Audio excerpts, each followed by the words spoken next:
Well, hello everyone, and welcome to the concession stand here on the KB Radio Network. I am your host, Kevin Reed, and this is the review of The Naked Gun. Yes, the legacy sequel to the famed franchise which starred Leslie Nielsen and Priscilla Presley. It was a cornerstone in comedy around that era. And we have ventured back into that well, dipped our toe, if you will, back in that water with this version of The Naked Gun, which stars Liam Neeson as Frank Drebin Jr. Pamela Anderson is in here, Walter Hauser, Danny Huston, and the plot follows the son of Lieutenant Frank Drebin, who must succeed in his father's footsteps to prevent the closure of Police Squad. This film was something I was hoping, wishing, and praying would fire on all cylinders, because we have reached a point in cinema history where comedies aren't what they used to be, to put it plainly.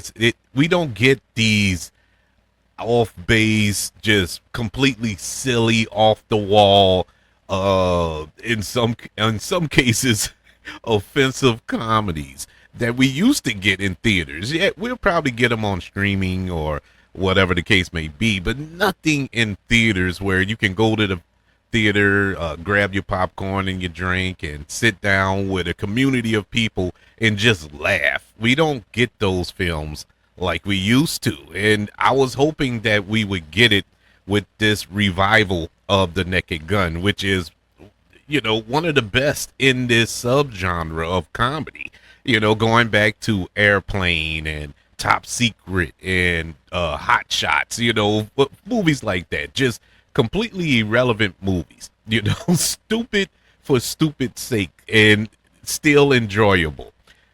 I must say, this film does not live up to the original films in this franchise, but I laughed. I laughed a lot in this movie. I was enjoying this movie for the most part. This is not a perfect film by no stretch of the imagination, but it did a decent job in staying on point with the Naked Gun lore, if you will. This film is produced by Seth MacFarlane. If you don't know who he is the man behind American Dad and Family Guy and Ted. Very funny guy. Love his humor, or I should say because as of late I kind of fell off. I used to be a big Family Guy, but as of late I haven't been able to get into it like I used to. I don't know if it's because I'm maturing or something. No, I'm not maturing. I'm still immature in a lot of things. And I love that type of humor, but it kind of fell off for me. But his live action adaptations, I don't know, man. He was, I loved the first Ted. The second Ted, not so much. I like the TV show Ted that came out last year. I enjoyed that, but A Million Ways to Die in the West was not all that good. But I took it for what it was. Him producing this film kind of made sense. If you watched his show, if you watch Family Guy, which is very slapstick, very irrelevant, very offensive and all that good stuff, but in a comedic way, and it fits that tone, and it made sense that he was one of the producers on this film. It's directed by Akiva Schaffer. I believe I'm saying his name right, and he is most notably known for being a part of The Lonely Island. He directed oh my god, what was that film with Andy Samberg, Hot Rod. I think that was his first film. I loved Hot Rod, and Pop Star, Never Stopping. That that film, I thought that was hilarious too. Most recently, he did the Chip and Dale movie. You know, that hybrid live action animation film that was on Disney Plus, I believe. I don't think it was in theaters, but that was a good movie. That came out in 2022, if I'm not mistaken. But he did a good job with that. So I was curious to see if he could pull off the Naked Gun, because his style of humor, judging by the films that he made, didn't really match the Naked Gun of them all. But I must say, he did a good job. He did a pretty decent job directing this film. But I think a lot of people question mark going into this film would be Liam Neeson.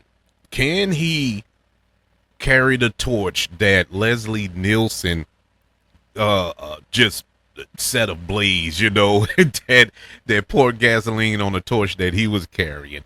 A great Frank Drebin. I don't think anybody could be Frank Drebin outside of Leslie Nielsen. And Liam Neeson had a tall task, and no pun intended, because Liam Neeson is about 7 feet tall, but he had a tall task taking over this role. But I think the movie does a great job of, he's not that Frank Drebin.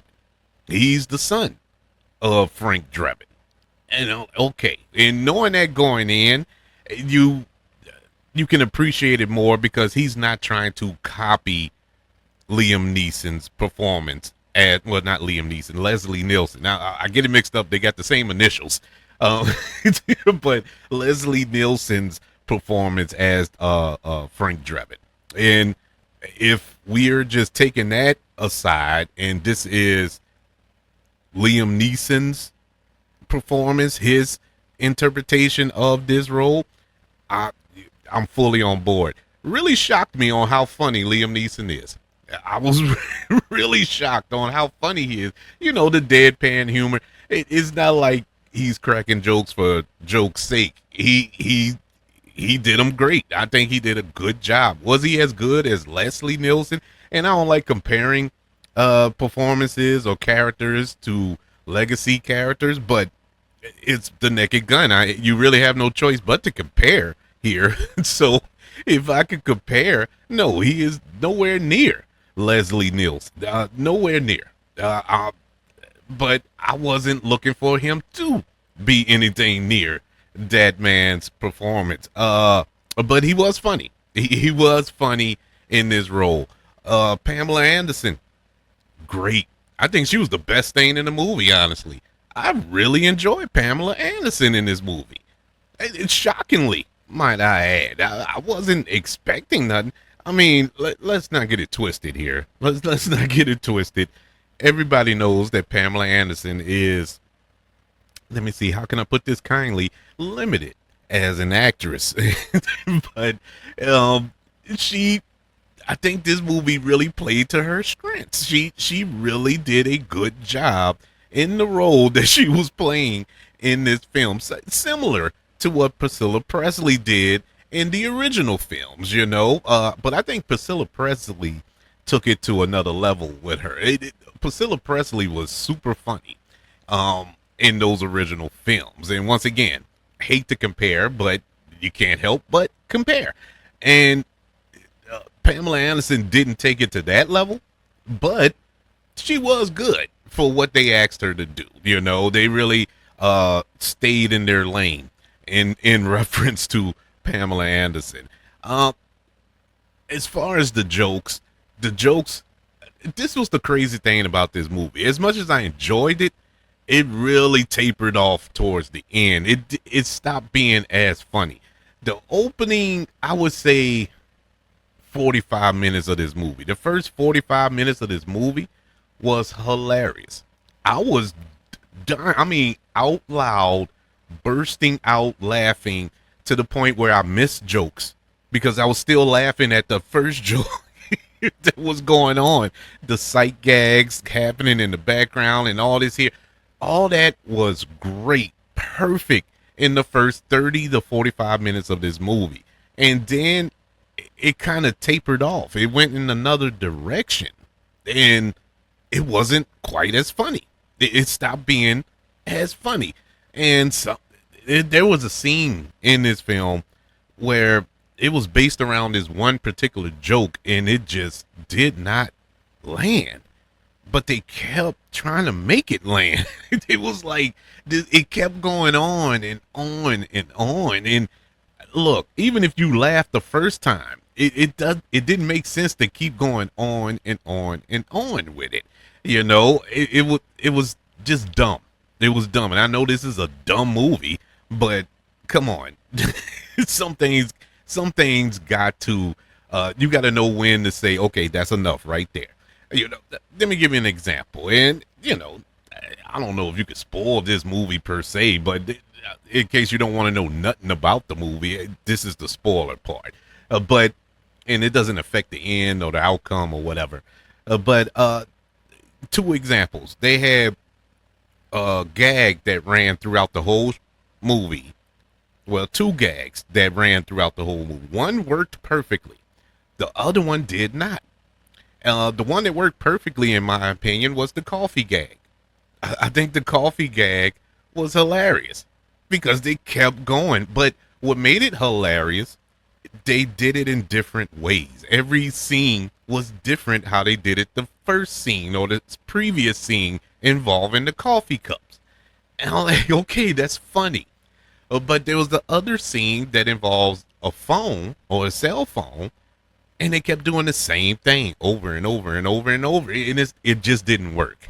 And it felt like you was trying to force a laugh or force comedy there, and that just takes you out the movie, and it took me out of the movie.